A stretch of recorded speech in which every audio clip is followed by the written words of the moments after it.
Break ನಂತರ hot ನ್ಯೂಸ್ಗೆ ಮತ್ತೊಮ್ಮೆ ಸ್ವಾಗತ. ಇತ್ತೀಚೆಗಷ್ಟೇ ನಾವೊಂದು ವರದಿಯನ್ನು ಕೊಟ್ಟಿದ್ವಿ.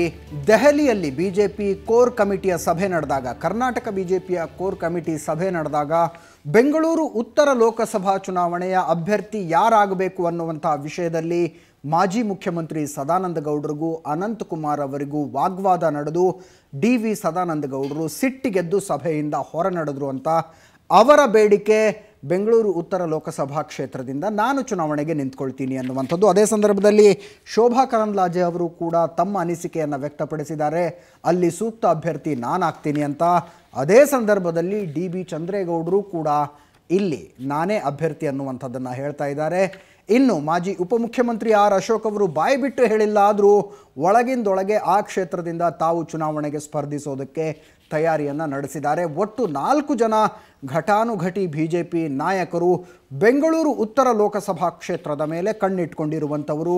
ಇನ್ಸಿಡೆಂಟಲಿ 4 ಜನ ಕೂಡ ಒಕ್ಕಲಿಗರು ಅನ್ನುವಂಥದ್ದು. ಯಾಕೆ ಈ ಕ್ಷೇತ್ರದ ಟಿಕೆಟ್ ಪಡೆಯೋದಕ್ಕೆ ಇಷ್ಟೆಲ್ಲ ಪೈಪೋಟಿ ಇದೆ? ಇದರ ಬಗ್ಗೆ ನಮ್ಮ ಪೊಲಿಟಿಕಲ್ ರಿಪೋರ್ಟರ್ ವೀರೇಂದ್ರ ಒಂದು ವರದಿಯನ್ನು ಕೊಟ್ಟಿದ್ದಾರೆ. ಇಲ್ಲಿದೆ ಅದು.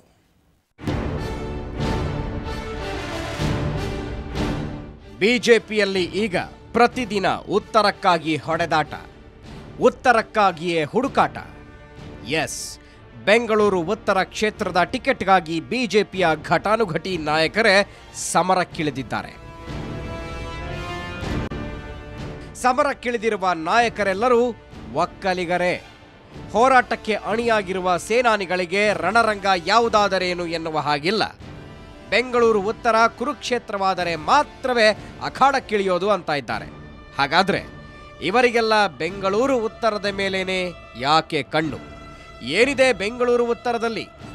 ಬೇರೆ ಪಕ್ಷದ ನಾಯಕರಿಗೆ ಬೇಡವಾದ ಉತ್ತರ ಬಿಜೆಪಿ ನಾಯಕರಿಗೆ ಯಾಕೆ ಬೇಕು ಅಂದ್ರೆ ಅಲ್ಲಿ ಆರಂಭವಾಗುತ್ತೆ ಜಾತಿ ಲೆಕ್ಕಾಚಾರ. ಬೆಂಗಳೂರು ಲೋಕಸಭಾ ಉತ್ತರ ಕ್ಷೇತ್ರದಲ್ಲಿ ಒಟ್ಟು 12.5 ಲಕ್ಷ ಮತದಾರರಿದ್ದಾರೆ.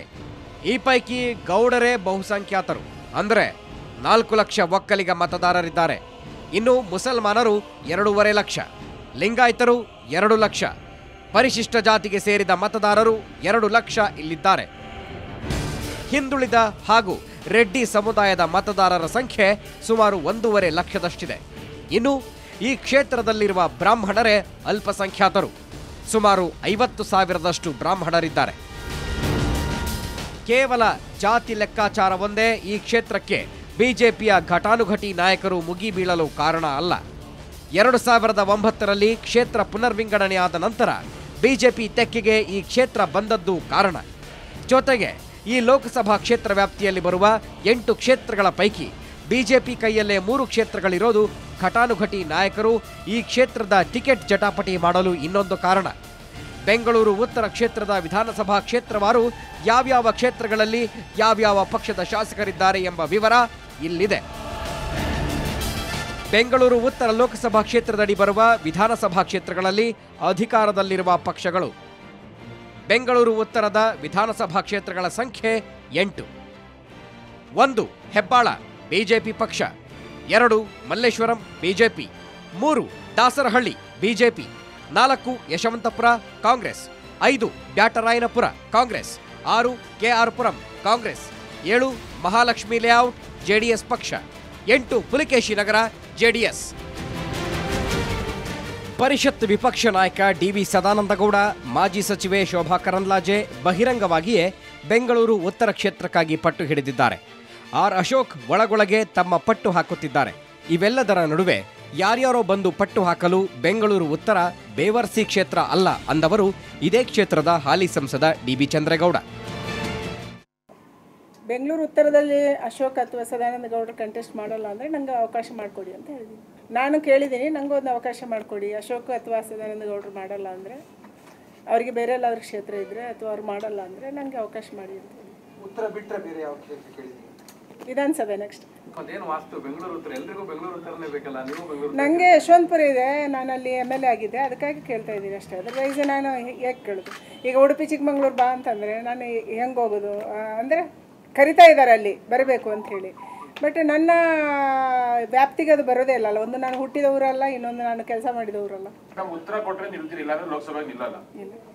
ಇತ್ತೀಚಿನ ದಿನಗಳಲ್ಲಿ ಬೆಂಗಳೂರು ಉತ್ತರ ಕ್ಷೇತ್ರದಲ್ಲಿ ಒಂದಷ್ಟು ಚರ್ಚೆಗಳು ನಡೆದಿರುವಂಥದ್ದು. ನಾನೇನು ಅಲ್ಲಿ ಸೀಟಿಗಾಗಿ ಭಾರಿ ಪ್ರಬಲ ಪೈಪೋಟಿಗಳನ್ನು ಮಾಡಿದ್ದಲ್ಲ. ನಾನು ಒಬ್ಬ ಆಕಾಂಕ್ಷಿ ಇದ್ದೇನೆ, ಅವಕಾಶ ಇದ್ದರೆ ಅಲ್ಲಿ ಮಾಡಿದರೆ ಪಕ್ಷದ ಸಂಘಟನೆ ಮತ್ತು ಎರಡನ್ನು ಸುಧಾರಿಸಲಿಕ್ಕೆ ಸುಲಭ ಆಗುತ್ತೆ ಅಂತ ಹೇಳುವಂಥ ದೃಷ್ಟಿಯಿಂದ ಹೇಳಿದ್ದೀನಿ. ಮತ್ತು ಖಂಡಿತವಾಗಿಯೂ ಕೂಡ ರಾಜ್ಯದ ನಮ್ಮ ಸಮಿತಿಗಳು ಮತ್ತು ಕೇಂದ್ರದ ಚುನಾವಣಾ ಸಮಿತಿ ಎಲ್ಲಿ ಸ್ಪರ್ಧೆ ಮಾಡಿ ಅಂತ ಹೇಳಿದರೆ ಅಲ್ಲಿ ಸ್ಪರ್ಧೆ ಮಾಡ್ತೇನೆ. ಒಂದು ವೇಳೆ ಸ್ಪರ್ಧೆ ಮಾಡಬೇಡಿ, ನೀವು ಪಕ್ಷಕ್ಕಾಗಿ ಓಡಾಟ ಮಾಡಿದ್ದೀರಿ ರಾಜ್ಯದಲ್ಲಿ ಅಂತ ಹೇಳಿದರೆ ಅದನ್ನು ಮಾಡಲಿಕ್ಕೆ ಸಿದ್ಧನಿದ್ದೇನೆ. ಚುನಾವಣೆಗೆ ನಿಲ್ಲಬೇಕು ಬೇಡುವಂಥ ತೀರ್ಮಾನವನ್ನು ನಾನು ಹೇಳಬೇಕೆ ಹೊರತು ಅಥವಾ ರಾಷ್ಟ್ರೀಯ ಪಕ್ಷ ಹೇಳಬೇಕೆ ಹೊರತು ಪ್ರಯತ್ನ ಮಾಡೋರೆಲ್ಲ ನಾವು ಅಭ್ಯರ್ಥಿಗಳೇ ಅಂತ ಹೇಳಿದರೆ ಇದು ಅಷ್ಟೊಂದು ಬೇವರ್ಸಿ ಕ್ಷೇತ್ರ. ಈ ಪೈಕಿ ನೇರ ಈ ಕ್ಷೇತ್ರ ತಾನು ಬಿಟ್ಟುಕೊಡುವವನಲ್ಲ ಅಂತ ಹೇಳಿರುವವರು ಹಿರಿಯ ನಾಯಕ ಚಂದ್ರೇಗೌಡ. ಅವರನ್ನ ಈ ಕ್ಷೇತ್ರದಿಂದ ಪರಿಗಣಿಸದಿರಲು ಯಾವ ಕಾರಣವೂ ಇಲ್ಲ. ಕ್ಷೇತ್ರದ ಕೆಲಸದ ದೃಷ್ಟಿಯಿಂದ, ವರ್ಚಸ್ಸಿನ ದೃಷ್ಟಿಯಿಂದ, ಅನುಭವದ ದೃಷ್ಟಿಯಿಂದ ಹೇಗೆ ತೂಗಿ ಅಳೆದರೂ ಚಂದ್ರೇಗೌಡರು ಇತರೆಲ್ಲ ನಾಯಕರಿಗಿಂತಲೂ ಒಂದು ಹೆಜ್ಜೆ ಮುಂದೇನೇ ಇದ್ದಾರೆ. ಆದರೆ ಬಿಜೆಪಿ ನಾಯಕರು ಮಾತ್ರ ಅವರನ್ನ ಲೆಕ್ಕಕ್ಕೆ ಇಟ್ಟುಕೊಳ್ಳದೆ ಆಟಕ್ಕೆ ಮುಂದಾಗಿದ್ದಾರೆ. ಇನ್ನು ಕಾಂಗ್ರೆಸ್ನಿಂದಲೂ ಈ ಕ್ಷೇತ್ರಕ್ಕಾಗಿ ಆಕಾಂಕ್ಷಿಗಳ ದಂಡು ದೊಡ್ಡದ್ದಾಗಿದೆ.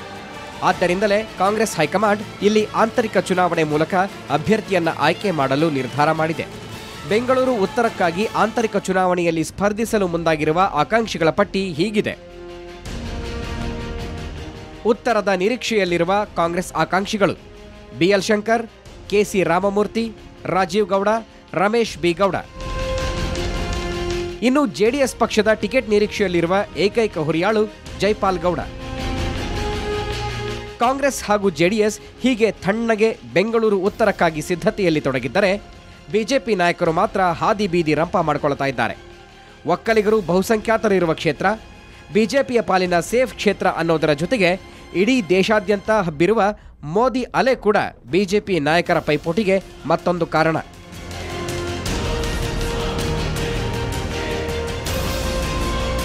ಮೋದಿ ಅಲೆಯಲ್ಲಿ ತೇಲಿ ಗೆದ್ದು ಬಿಡೋದಷ್ಟೇ ಅಲ್ಲ, ಕೇಂದ್ರ ಸಚಿವರಾಗುವ ಕನಸನ್ನು ಹೊತ್ತುಕೊಂಡೇ ಬಿಜೆಪಿ ನಾಯಕರು ಉತ್ತರದ ಹೊಡೆದಾಟದಲ್ಲಿ ತೊಡಗಿದ್ದಾರೆ. ಶತ್ರುವಿನ ಎದುರು ಸಮರಕ್ಕೆ ಸನ್ನದ್ಧವಾಗಬೇಕಾದ ಹೊತ್ತಿನಲ್ಲಿ ಸಹ ಸೇನಾನಿಯ ಶಕ್ತಿ ಕುಂದಿಸುವ ಕೆಲಸ ಜಾರಿಯಲ್ಲಿಟ್ಟಿದ್ದಾರೆ.